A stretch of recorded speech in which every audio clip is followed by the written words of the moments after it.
Assalamualaikum warahmatullahi wabarakatuh. Perkenalkan, nama saya Julian Alkamar, mahasiswa dari jurusan Teknik Elektro, Fakultas Teknik, Universitas Bangka Belitung. Baiklah, kali ini saya akan mempresentasikan bagaimana cara menganalisis motor bisa meredam getaran menggunakan shock breaker dan transfer function-nya. Mata kuliah rangkaian listrik 2 dengan dosen pengampu Bapak Tri Hendrawan Budianto, STMT. Nah, kita masuk ke presentasinya. Di sini terdapat definisi dari shock breaker. Shock breaker merupakan sebuah alat mekanik yang didesain untuk meredam getaran dan merupakan bagian terpenting dalam suspensi kendaraan bermotor. Alat ini berfungsi untuk mengurangi efek dari kasarnya permukaan jalan. Selain itu, shock breaker diharapkan tetap stabil saat sepeda motor menikung, sehingga mudah dikendalikan.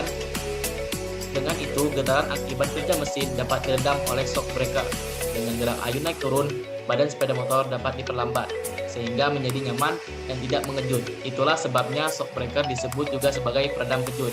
Dengan demikian, gangguan pada shock breaker akan berpengaruh langsung pada kenyamanan dan keamanan ketika berkendara.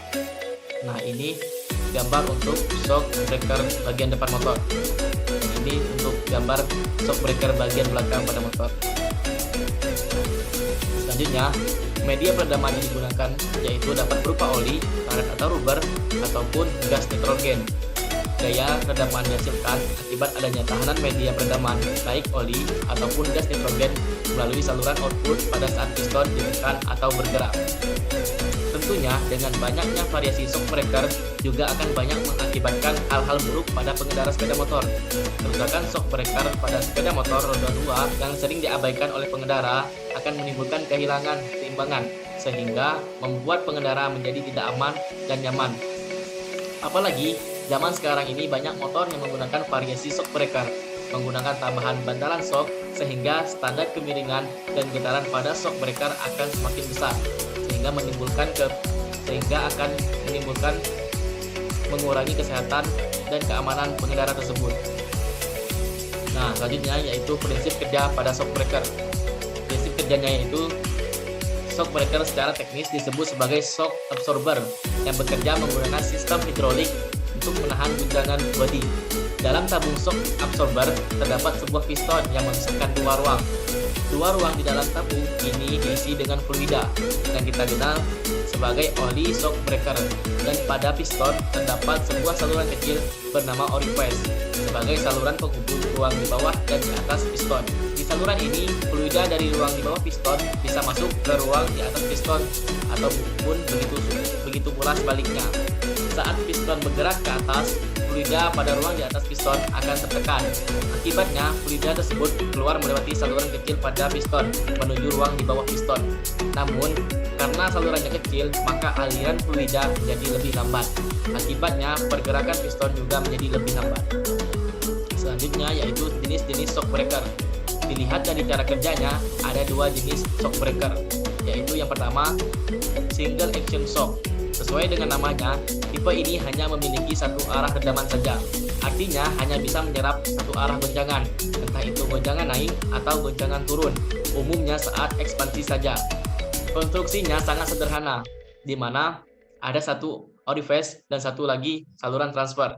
Dan yang kedua yaitu double action shock. Kalau tipe kedua ini bisa menyerap guncangan baik guncangan naik atau guncangan turun saat ekspansi dan saat kompresi.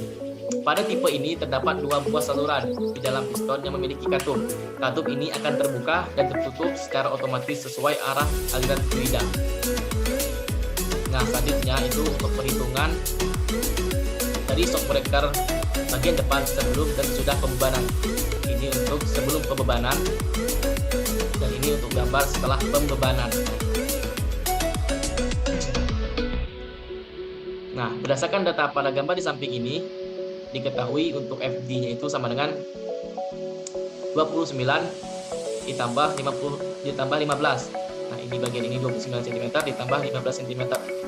Jadi sama dengan 44 cm panjang totalnya. Dan untuk X itu panjang setelah pembebanan itu sama dengan 29 cm ditambah 12 cm sama dengan 41 cm dan untuk P-nya itu sama dengan 0,55 detik dengan berat beban 50 kg. Nah, didapatkan hasil dari perhitungan ini yaitu konstantanya itu sekitar 0,59 Newton per meter. Nah, selanjutnya yaitu perhitungan untuk shock absorber bagian belakang sebelum dan sesudah pembebanan. Nah, ini untuk sebelum pembebanan. Dan gambar ini untuk gambar setelah pembebanan.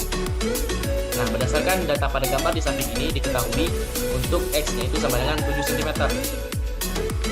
Untuk panjang selum pembebanan itu 33 cm ditambah 21 cm sama dengan 54 cm.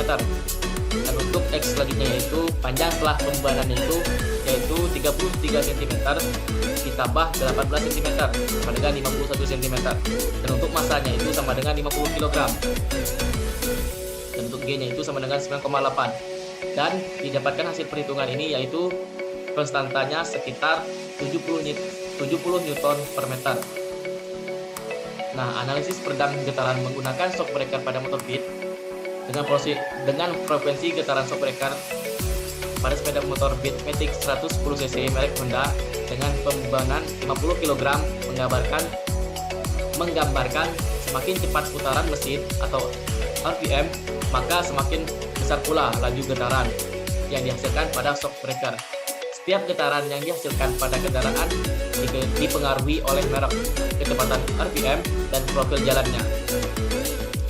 Nah, di sini juga terdapat transfer function-nya, nilai transfer function-nya. Nah, cukup sekian yang dapat saya presentasikan. Mohon maaf jika ada kesalahan dan semoga bermanfaat. Wassalamualaikum warahmatullahi wabarakatuh.